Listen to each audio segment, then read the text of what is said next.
سلام تخطاتلت نايز channel كم يكرنيهم لما نخلنا بحبار يعبينا نتغمنا نزبل كوا تمرتي إذا غريبة له نعلم تمرتنا حنتا قد سيتقال ويا بحبرة سبنان أب أفريقيا أب تهاجرنان بلمتن بزح تدقاق من قال يا سادة ما دخلنات يا دخلنات أب أفريقيا دخلنات بزح جزء أبزز لنا معبول العالم كنا هنريخ لنا كهلاي متوعنا أفريقيا جرام يوم دوستوا إذا خا كابزير استبقى سيكونن كنوعي مالتي يكون كن ما بقسس هاللو لو مجن بزعب أفريقيا سلامتها كم خوينا قال ملدي كونس كتازيك على مسيوتنا انتهي رقو حيتاتنا هيوتنا نبدأ تخنت كوست الناس خل سلامتها سبات أبز سيم ودر أبز أو حد عينة هيوت كنا بروح لو تحرد دخات حد هبتهم كوينو كنا بري يخل أنا نيناك فالك قد في حجي بتفوت روز ما تتجمعات قال ملسون يقول نقدفه كتازل لنا مالتي كل تحرد عينة دموز لهم حد عينة هيوت يبلومن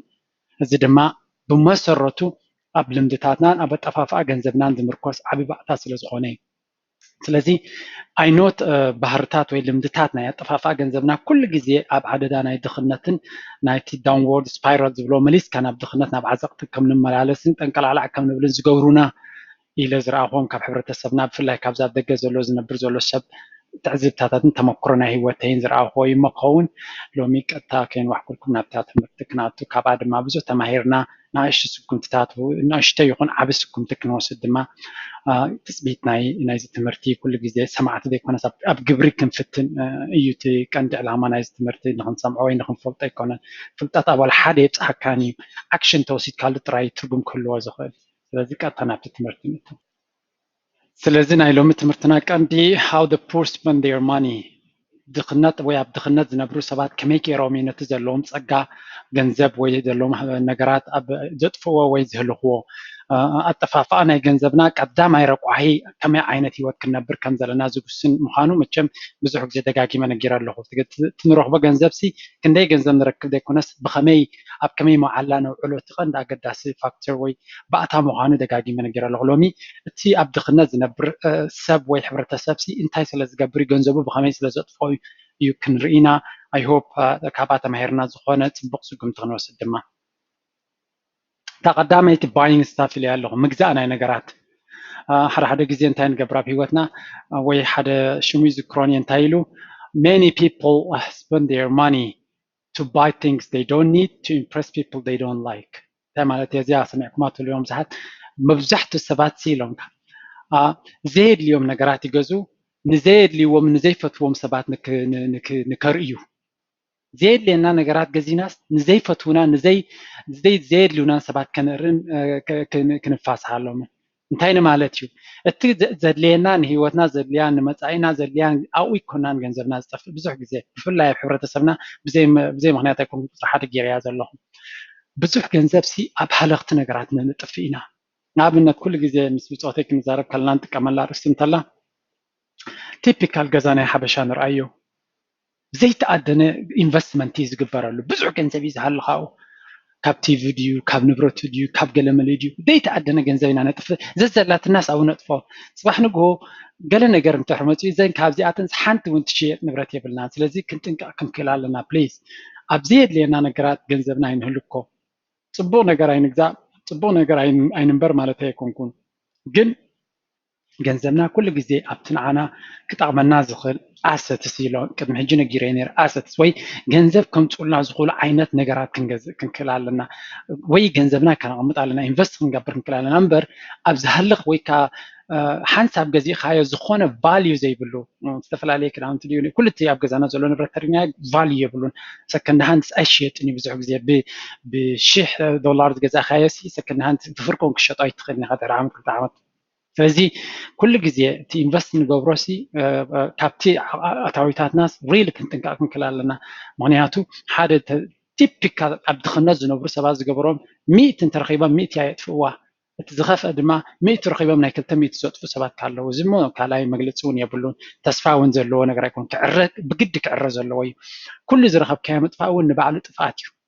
ካብቲ ትረኽቦ ንላዕሊ ምጥፋእ ግን እሱ ዳብል ምጥፋእ ኢና ክንብሎ ንኽእል ስለዚ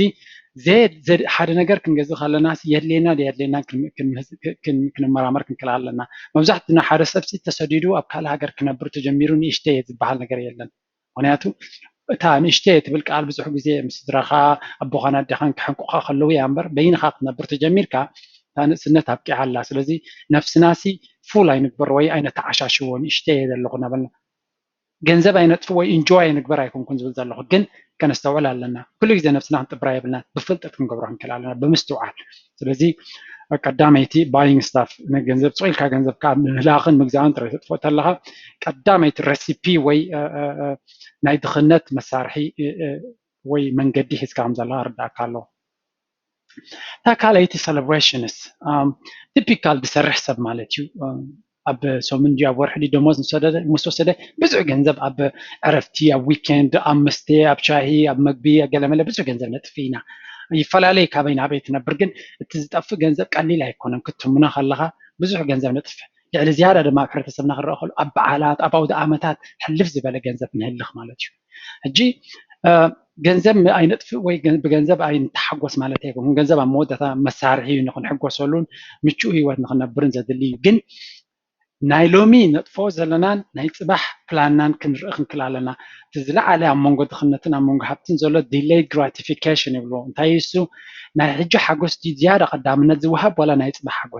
ሓጎስ ክብል ከሎ ምስ ሞትካ ማለት ኣይኮንኩን ግን ሎሚ ቁጥብ ኣቢልካ ካብተን ዘለዋካ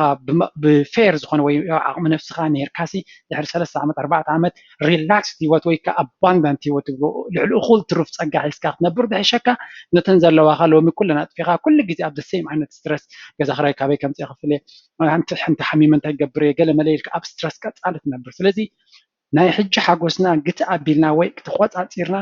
ድሕሪ ዝተወሰነ ዓመታት ሪላክስድ ሂወት ጭንቀት ዘይብል ሂወት ወይ ከዓ ፋይናንሻል ስቴብል ዝኾነ ሂወት ንነብረሉ መንገዲ ክንጥምት ክንክእል ኣለና እሱ ኢኻ ትፍልሊ ሴሌብሬሽን ኩሉ ግዜ ሎሚ መዓልቲ ሎሚ ዊኬንድ ኣኺለ ኢልካ ኩሉ እቲ ገንዘብካ ወይ ዕብይ ዝበለ ፐርሰንቴጅ ናይ ገንዘብካ ትህልኽ እንተለኻ ደሴም ዓይነት ድኽነት ዘለዎ ሂወት ኩሉ ግዜ ኣብ ዓንኬል ናይ ድኽነት ዘንብረካ ነገር ክትነብር ትኽእል ግን ካብቲ ትነብሮ ኣዝኻ ትሕት ብዝበለ ሂወት ትነብር ከለኻ ኮንፊደንስ እውን ኣለካ ፋይናንሻል ኮንፊደንስ ኣለካ ምክንያቱ ተኣሰት ናትካ ወይ እቲ ናትካ ሴቪንግ ወይ እቲ ኢንቨስትመንት ናትካ እናዓበየ ገንዘብካ እናዓበየ ክኸይድ ከሎ ኣፍ ልብኻ ነፊዕካ ክትዛረብ ትኽእል ኣፍ ልብኻ ነፊዕካ ክትከይድ ትኽእል ምክንያቱ ዩ ሃቭ ፋይናንሻል ኮንፊደንስ ገንዘብ ድማ ሓደ ካብቲ ዓብ ባእታ ናይ ኮንፊደንስ እዩ ብቁጠባ ዝተረጋገአ ሰብ ኩሉ ግዜ ኮንፊደንስ ኣለዎ ኣብ ኣካይዱ ኮንፊደንስ ኣለዎ ኣብ ኣተናፍሳ ናቱ ኣብ ኣዘራርባ ናቱ ምክንያቱ ሓደ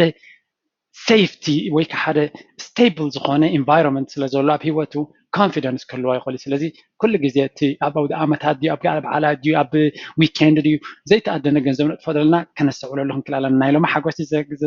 ነዛ ናይ ውሑዳት ሰዓታት ንምስ ዕረፍትና ምስ መሓዙትና ነሕልፋ ግዜ ድያ ተገድስ ወይስ ኣብ ንውሕ ዝበለ ወይ ኣብ 5-6 ዓመታት ዝተረጋግየ ኣዝዩ ብገንዘብ ዘይንጭነቐሉ ሂወት ንዓይ ፋይናንሻል ፍሪደም ዝበሃል ወይ ከዓ ፋይናንሻል ስታቢሊቲ እንታይ እዩ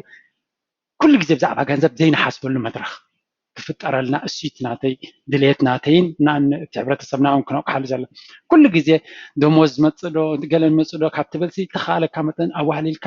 ዝኾነ ዓይነት ኢንቨስትመንት ጌርካሲ እዚያስ ክንደይ ዋጋ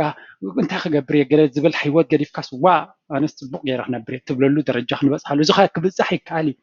ንኣሽቲ ስጉምትታት እናገበርና እንድሕር ከይድና ናይ ሎሚ ሓጎሳትና ገቲና ንፅባሕና ዝኸውን ክንብል ተደሊና ተጀሚርና ማለት እዩ ንቐፅል እታ ሳልሰይቲ ምናልባት ብዙሕ ሰብ ክቃወመኒ ንኽእል እያ ኣብዚኣ ግን ኣገዳሲት ባእታያ እዚኣ ድማ helping family ስድራ ቤት ምሕጋዝ ኣብ መቸም ኣብ ስደት ቀደም ናይ ቀደም ዝነበሩ ዝተሰደዱ ሰባት ብዙሕ ኣፍልጦ ከየብለይን ግን ቅድሚ 2000 ወይ ቅድሚ ዝተሰደዱ ሰባት ኣነ እኳ ቤተሰብ ብዙሕ ዝፈልጦ ስለዘይነበረ ክዛረብ ኣይክእልኒ ግን ቀደም ዝተሰደዱ ሰባት እንታይ ይገብሩ ነይረ ይሰምዕ ምስ ከዱ ኣብቲ ዘለዎ ይሰርሑ ወይ ይመሃሩ ወይ ገለ መለ ተረጋጊዮም ኣብታ ዘለዋ ሂወት ክጅምሩን ክምዕብሉን ይፍትኑ ነይሮም እዚ ደንጊና ዝተሰደድና ድሕሪ 2000 ዝተሰደደ ጀነሬሽን ግን እታ ቀዳመይቲ መስደዲና ከምዚ ተለኣይኽና ዝመፃና ንመስል መፂናስ ገንዘብ ንኤርትራ ክንሰድድ ጥራይ ይርዳእኒ ኣብ ኤርትራ ካብ ኣዝዮም ትሕዝ ዝበለ መነባብሮን ኣብ ኣዝዮም ፀጋ ዘይኮኑ ስድራ ቤትን ስለዝተወለድኩ ይርዳእኒ ትፀገም ልዕሊ ማንም ዝርዳእኒ ነገር እዩ ግን ዘዝረኸብናያ ሳንቲም ንኤርትራ ብምሕዋልናሲ ፍሉይ ነገር ዓወት ወይ ካብ መዳልያ ክንወስድ ከይመስለና እዚኣ ክነስተውዕለላ ክንክእል ኣለና ብዙሕ ግዜ ተደጋጊመ ዝርአ ዘዝረኸብካያ ገንዘብ ስለሰደድካ ወይ በቃ ንሰባት ስለዝሓገዝካ ፅድቂ ክኾነካ ክእል ግን ንጽድቂ ኢልካ ክሰርሕ ክትክእል ኣለካ በቲ ጽድቅና ደለኻ በቲ ድማ ገንዘብ ደልካ ኮንካ ኣይከይድን እምበር እቲ ከም ማደር ቴሬዛ ወይ ማደር ቴሬዛ ንሰባት ንምሕጋዝ ጥራይ ተኮይኑ እቲ ዝበለፀ ሓጎስ ናይ ሂወት እውን እሱ እዩ እሱ ካ ጌጋ ማለት ኣይኮን ግን ሓደ ግዜ صباح نجوه نحنا خلينا ندرب بزوج زين تاني سب كلام تسليدن أب سعودية ديو أب كالو كوينهم بزوج حجزازنا براسبات صباح نجوه أبت جزء تشجر على بزوج صبوا حاجة زي رغبة وعرادة يكون نسمعين تزانتا نسخة خافزير تبقيسي يكون كل جزء نسخة نفس خاسي من يزيارك حالي لا زلوا بيتسب كحاو حفت خايكون ويسبيت خاوي سبعي كايكون نسخة حالي لا زلوا كان نفسها نسخة حالي لا قدام أي أملاك سين عقاقة حليو فتيرو كازلو نفس خاز غون كتقبر لك دحريو قدام الندمت سمني صدراخا قبل كله بيتسب كار يكون حضرت لك تحضر كاي قدام يكمت زلو مغنياتو سبايتن بحر يخونو حدا هيوت كاي جمرو قالكم تدبل على حرار نرجع كخينكا كلتي خانات كهيوتي نمبر 1 يا بليز كردالنا كا هيوت كذا لغا كلتي خا هيوت كجمله قدام يبزع هيوت كاسب نفس خازي حقس كاسبات كتحبس هيتخلنا بزح غزي ذاتس واي فرستريشن كدمت بزح ገንዘብ يسدد سب الموداتا توم سولودم سبات يحقسو نكابوم تصبيه ነገራት አይከውኒ ንባዕሉት ባንክ አካውንት ናት ዚሮ ኮይኑ ይጸንህ ተስፋ ቆርጽ ከምጻሉ ቀዳማይ መሰረታዊ ሎጂክ ንድሕር ተኸቲልካ ኣብ ኤርትራ ክንዓቢ ከለና ንስድራና ንሕግዝና ቀዳማይ ሓላፍነት ናይ ገዛና ኢና ንወስድ መንእሰይ ምስ ኮንካ ኣኪብካ ንነፍስኻ ትኸውን ኢኻ كمي جيرنا تلوجيك أبيرتان تكمل نبرنا أبزخن تكمل لاين خلنا أنا أردعني فدي قدامي كنت سبق الكات في كانت لغنا هتكان أنا نفسها على فنت لك قفوه خد الدليل لك سبحان الله ولا تندك نسيون كم the same كاب سبعي كسبيز بعض تريفيزي ما بتسبعي كيما تسقلين تم تقوم كه اللغة اللي تعتقه ونخلي نايت حرار كان نايتي وكان حلفنا نسخة لك سبزي كاب تزلاتنا كل جزء كنا وهلل كن كلا لنا نمسعينا نتسدرانا نسدرانا خنحجزهم على جن الشرينا خنحجز لنا كل يكون maybe كابتا تاوخا 10% 10% 5% بزيك كتحجز تقول خا قديت أنا أبير تراسي أبتعبنا الحبرة السب تاشمية لن بنسيون كاسز بحال لن سدرا 5 أرجوز تورون نجاري لن هنا هنا تورطهم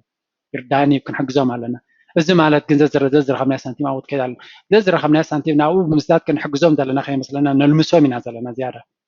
لذي كان استوعب لنا نبعلنا لمسنا سبات كنا المس هذا عبي دينجر أبير تراجعت من زلوا كابد جزم زلوا جنزبي كنا يسب لميسو كم زعب زلوا يفلت الله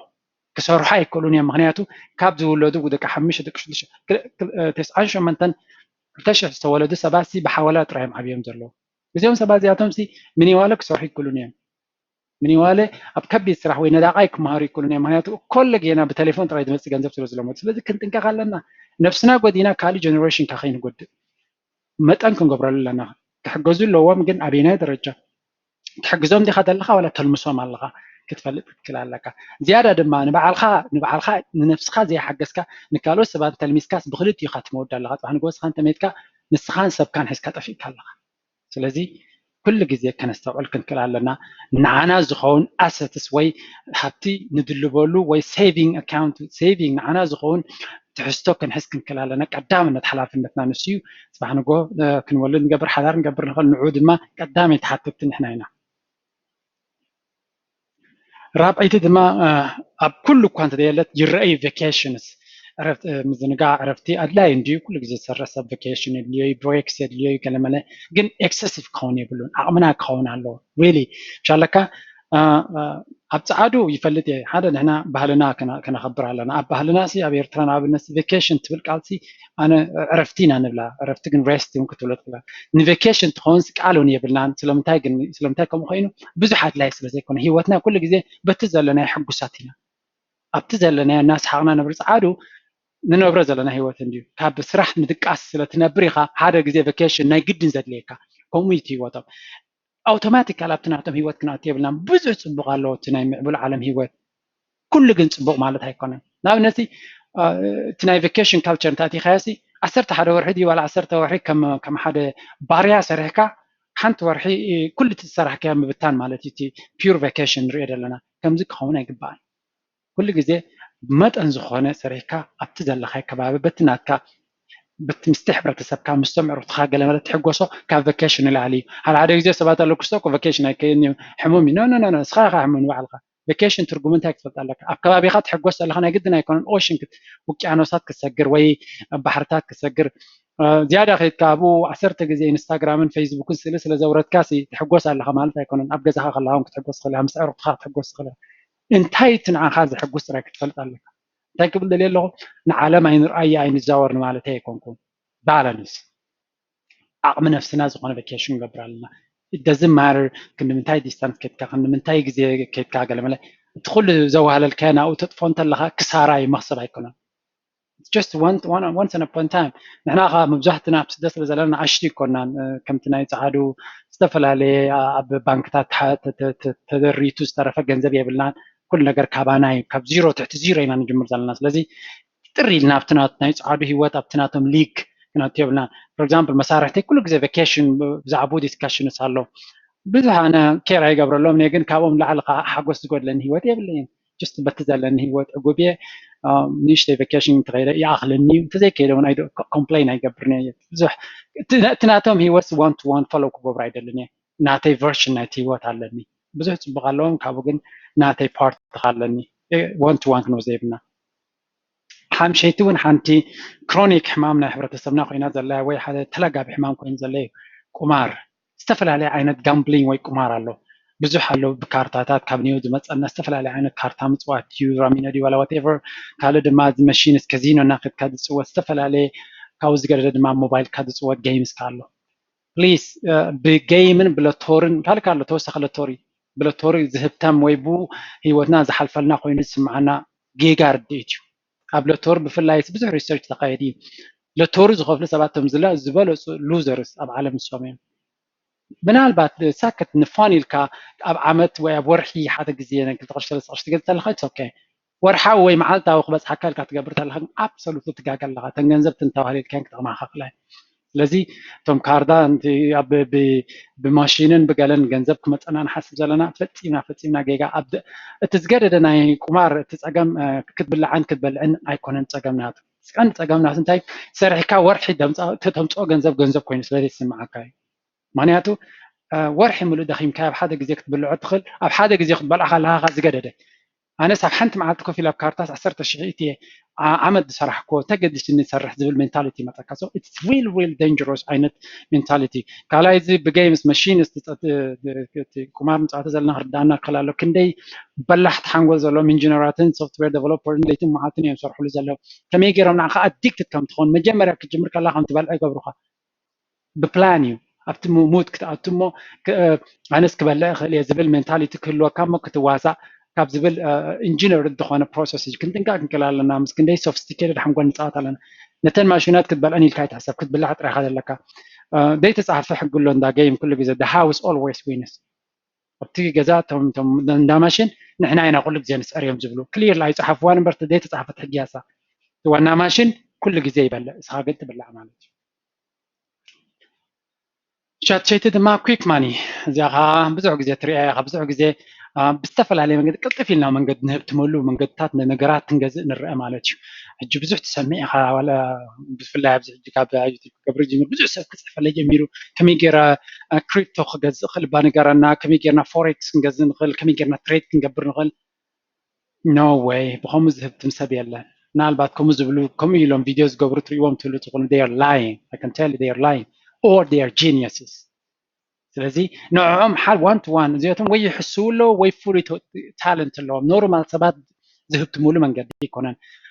ፕሊዝ ገንዘብና በቋራጭ ሃብቲ ወይ ፅቡቕ ነገር ኩሉ ግዜ ስራሕን ግዜን የድልዮ እዩ ጥሪ ኢሉ ዝመፅእ የለን ኣብቲ ፕራክቲካል ሂወት ክንኣምን ኣለና ኣነ ከብትም ወይ ክሓልፈለይ ወይ ፀጋታት ገብር ተኮይነ ክሰርሕ ኣለኒ ክደክም ኣለኒ ፋንዳሜንታል ራይት ፋንዳሜንታል ሎው እዚ ጥሪ ኢሉ ዝመፅእ ነገር የለን ስለዚ እቲ ኩዊክ ማኒ ዝብልዎ እዚ ክሪፕቶ ንኣብነት ዘይትፈልጦ ክሪፕቶ ከረንሲ ማለት እዚ ዲጂታል ከረንሲ ማለት እዩ መጀመርያ ትገዝኡ ኣብኡ ኢንቨስት ጌርካ ቫልዩ ናቱ ስፔኩሌት ንላዕሊ ንዓለም ክቕይራ እዩ ስለ ዝበሃል እቲ ቫልዩ ናቱ ይውስኽ ነይሩ but nobody knows for how long speculation kan እንታይ ማለት እዩ just predict ምግባር እዩ ፅባሕ ንግሆስ ናይ ወርቂ ዋጋ ክውስኽ ኢኻ ትብል ዘለካ nothing more you have no idea if this is going to be true or not cryptocurrency ወይ ፎሬክስ ሕማቕ እዩ ማለት ኣይኮንኩን ግን እቲ ትብሎ ዘለካ እስኻ ቤት ትገብር ኣለካ ነገራት ፅቡቅ ክኾን እዮም ትብል ኣለካ do you have information to say that እንታይ ዓይነት knowledge ኣለካ ከም ትብል ዘለካ ካልኦት ዝብሉ ዘለዉ ምናልባት knowledge ክህልዎም ይኽእል ወይ access information ክህልዎም ይኽእል ዝያዳ ግን ንስኻ ከም ትገብር ከለኻ ዋላ እንድሕር ንላዕሊ ከይዱ ኣልጎሪዝምስ ኣሎ ቅድሜኻ ንስኻ ሓንቲ ግዜ ትሬድ ክትገብር ከለኻ ንኣብነት ትሬዲንግ ንስኻ ነታ ትሬድ ቅድሚ ኣዚዝካ ኢንስትራክሽን ምምፃኡ 20,000 ግዜ ቀዲሞም ነቲ ንስኻ ትገዝኦ ዘለካ ገዚኦም ዝሸጡልካ ኣልጎሪዝምስ ኣለዎ ውሽጢ ከተንብቦ ትኽእሉ ፍላሽ ቦይስ ዝበሃል መፅሓፍቲ ኣብ ዎል ስትሪት ተፃሓፈ ብዙሕ መፅሓፍቲ ስለቲ እዚ ኤሌክትሮኒክ ትሬዲንግ ክሳብ ክንደይ ምዃኑ እሱ ንስኻ ዝገበርካ እንተገበርካ ልዕልኻ ረቃቕ ሶፍትዌራት ኣለዉ ነቲ ንስኻ ትገብሮ ገምጢሎም ንዓኻ ዝሸጡልካ ማለት ስለዚ ፕሊዝ ብከምዚ ብኣገባብ ከይተረዳእና ወይ ብዘይንፈልጦ ነገር ክንብትን ወይ ክሓልፈልና ይንፈትን መብዛሕትኡ ግዜ ክንህሰን ክንጉዳእ እንተዘይኮይኑ ኣይንጥቀምን ኢና እታ ናይ መወዳእታ ድማ ኢንተርቴይንመንት ደረጅ ዘይብሉ ምዝንጋዕ ደረጅ ዘይብሉ ፊልሚ ኩዕሶ ገለመለ ምርኣይ ማለት እዩ ነትን ዘለዋኻ ገንዘብ ኣብ ሂወት ሰብ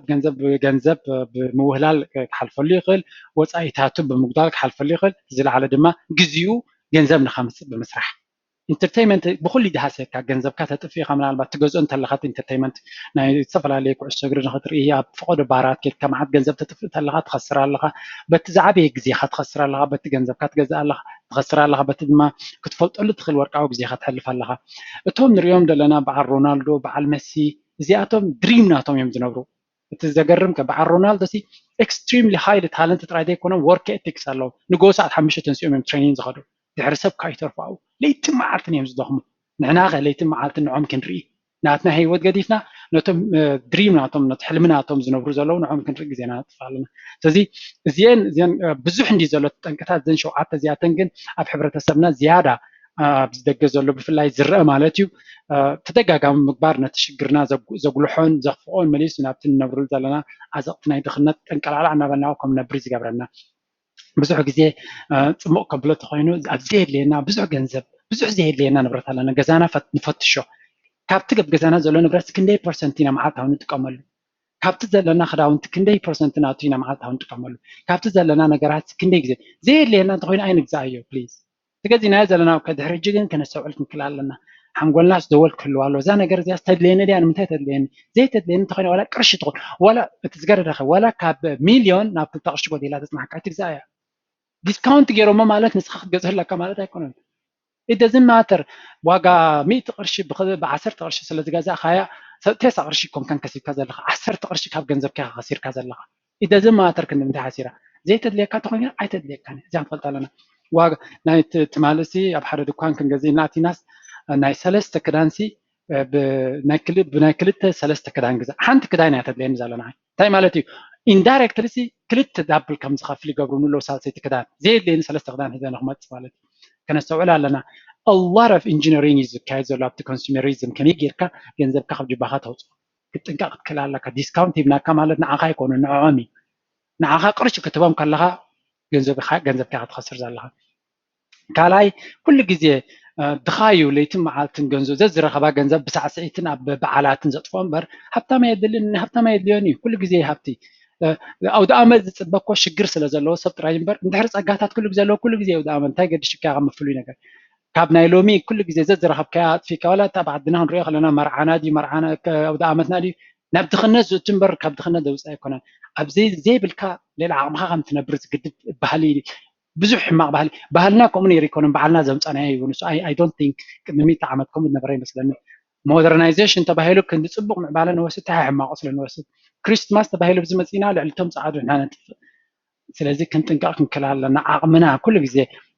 ብዙሕ ነገራት ብምግዛእን ብምንታይ ሽሙ ክንሕጎስ የብልና በታ ዘላትና ፅፍፍ ዝበለ ሂወት ብምንባር ስድራ ቤትና ምሕጋዝ በቲ ንሰዶ ዘለና ገንዘብ ስድራና ንሕና ንለምስ ከይንህሉ ክንጥንቀቕ ኣለና ንሶም ዝዓብየሉ ንሕና ቀዳማይ ንሕና ንዓብየሉ ንሕና ናይ ነብስና ሓላፍነት ኣለና ናይ ካልኦት ኣይኮነን ንሕና ንዓብየሉ ስድራና ንዓብየሉ እቶም ቤተሰብና እውን ዝዓብየሉ መንገዲ ክንደሊ ኣለና ቫኬሽንስ